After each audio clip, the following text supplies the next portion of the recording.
Good morning. Wounded Healer Voices here on YouTube channel, and I am reporting from beautiful Stuart Beach, Florida. It's a beautiful sunrise here, and what better than having a beautiful backdrop for my second episode of Wounded Healer Voices.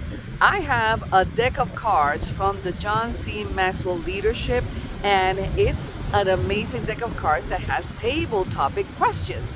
And I found this one super interesting because it definitely resonates with who I am all the way to this day. And it goes as follows. Check it out.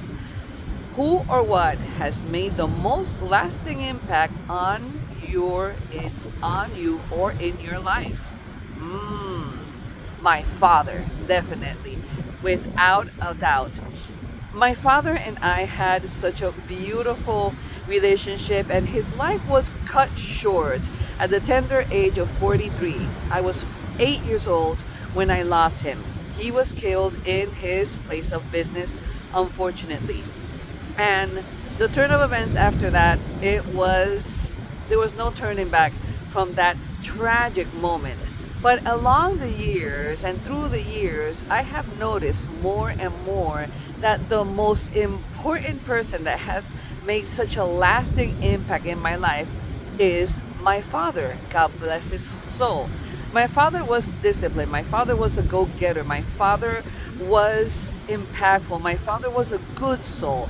My father was a funny ass man. He take it all on stride, and he never left any stone unturned. He was a very giving human being, and for that, he was loved by many people. I didn't even know this, but when my father died, he had two funerals. Yes, and funerals are because no, they're never fun. Funerals are not fun, and we know that.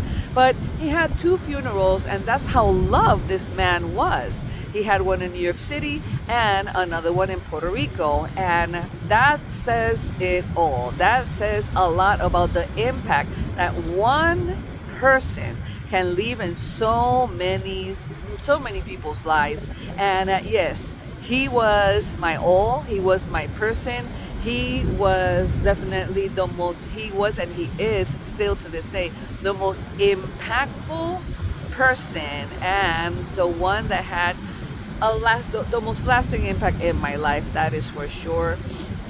He continues to this day to give me inspiration of what I am going to do in life, no matter what age we are. And I am embarking this mission of helping others improving their quality of life, no matter what age we are, one soul at a time. And this is why I'm here. It's like, well, now what better backdrop than having a beautiful sunrise behind me. And what a blessing it is for me to be part of something as important as spreading the word of love, joy, hope, resilience, persistence, that is for sure, and not giving up. And we cannot keep on defining ourselves because of what the age we are. It's never late to make a good change in our lives. Change is a constant. From the moment of conception to the moment of our death, we are changing. Change is like breathing. Change is like sleeping. We don't go without it. And my father was a man of change, that is for sure. Before he had his businesses, he went to the university to study math, actually, and that wasn't enough for him.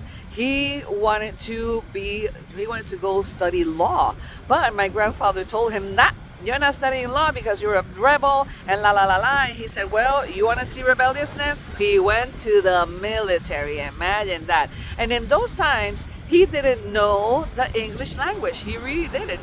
And the military back in those times, it was prohibited for people to speak the Spanish language in the military for whatever reason that may be. And I'm sure it was for security reasons and whatever, but it's prohibited. And my father made the conscious decision of getting to learn the English language. He not only learned the English language, he was self-taught, but he dominated the English language to a point that I was like, wow, I cannot believe that my father taught himself another language. And remember, there was no Babbel, there was no Duolingo, there was no YouTube, there was no nothing back in the 1950s. So you can imagine how much of a go-getter this man really was, and not only in the sense of being a businessman, which he was, but in a sense that nothing deterred him and it was not a stop for him to get things done.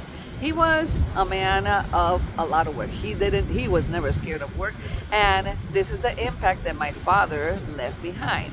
He was a man of discipline. This is the impact that my father left behind in me, because I always been very disciplined when it came to the job and performing a job. I am a massage therapist for 19 years, and now I am embarking into this very important mission called Wounded Healer Voices. And this is why I'm here, to spread the love, to spread the joy, to spread the hope, because no matter how many wounds we have received, it is our responsibility to heal from them. And healing doesn't mean forgetting about it entirely and, oh, your life is perfect and beautiful. No, no, no, no, no. It is about living in harmony with whatever life threw at us, okay? And we know that life gets lifing a lot.